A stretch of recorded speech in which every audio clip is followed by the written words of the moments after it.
Chapter 10. We could only take one suitcase. I couldn't carry one, and Mom insisted that she couldn't carry two. So we had to jockey for space in this black suitcase my parents had gotten as a wedding present a million years ago.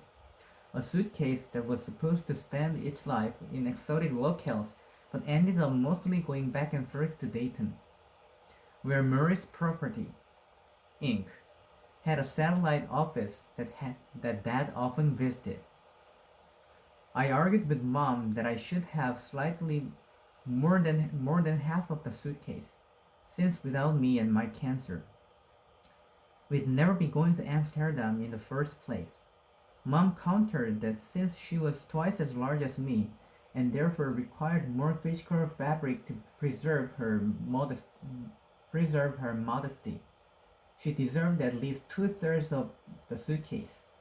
In the end, we both lost. So it goes. Our flight didn't leave until noon, but Mom woke me up at 5:30, turning on the light and shouting, Amsterdam! She ran around all morning making sure we had international flag adapters and quadruple checking that we had the right number of oxygen tanks to get there and that they were all full, etc. While I just rolled out of bed, put on my travel to Amsterdam outfit, jeans, a pink tank top, and a black cardigan in case the plane was cold. The car was packed by 6:15, whereupon Mom insisted that we eat breakfast with Dad, although I had a moral opposition to eating before dawn on the grounds that I was not a 19th century Russian Russian peasant fortifying myself for a day in the fields. But anyway, I tried to stomach down some eggs while Mom and Dad enjoyed these homemade versions of egg muffins they liked. Why are breakfast foods? I asked them. Like, why don't you have curry for breakfast? Hazel, eat. But why? I asked. I mean, seriously, how did scrambled eggs get stuck with breakfast exclusivity? You can put bacon on a sandwich without anyone freaking out. But the moment your sandwich has an egg, boom, it's the breakfast sandwich. Dad answered with his mouth full. When you come back, we'll have breakfast for dinner, deal? I don't want to have breakfast for dinner, I answered, crushing knife and fork over my mostly full plate.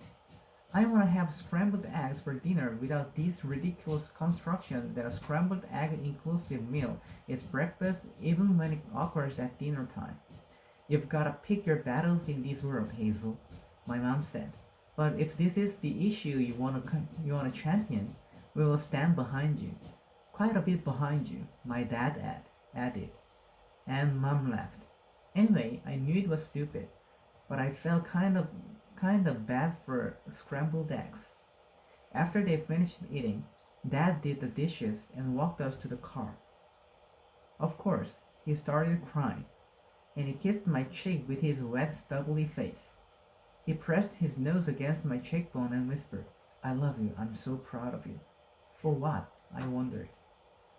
Thanks, Dad. I'll see you in a few days, okay, sweetie? I love you so much. I love you too, Dad, I smiled. And it's only 3 days. As we backed out of the driveway, I kept waving at him. She was waving back and crying. It occurred to me that he was probably thinking he might never see me again, which he probably thought every single morning of his entire weekday life as he left for work, which probably sucked. Mom and I drove over to Augustus's house, and when we got there, she wanted me to stay in the car to rest, but I went to the door with her anyway. As we approached the house, I could hear someone crying inside. I didn't think it was Gus at first, because it didn't sound anything like the low rumble of his speaking. But then I heard a voice that was definitely a twisted version of his say, because it is my life, Mom. It belongs to me. And quickly my mom put her arm around my shoulders and found me back toward the car, walking quickly. And I was like, Mom, what's wrong? And she said, we can't eavesdrop, Hazel.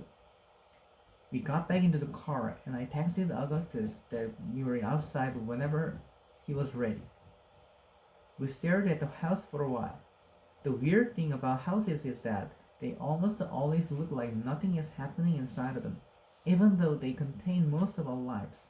I wondered if that I wondered if that was sort of the point of architecture. Well, Mom said after a while, we are pretty early. We are pretty early, I guess. Almost as if I didn't have to get up at 5:30.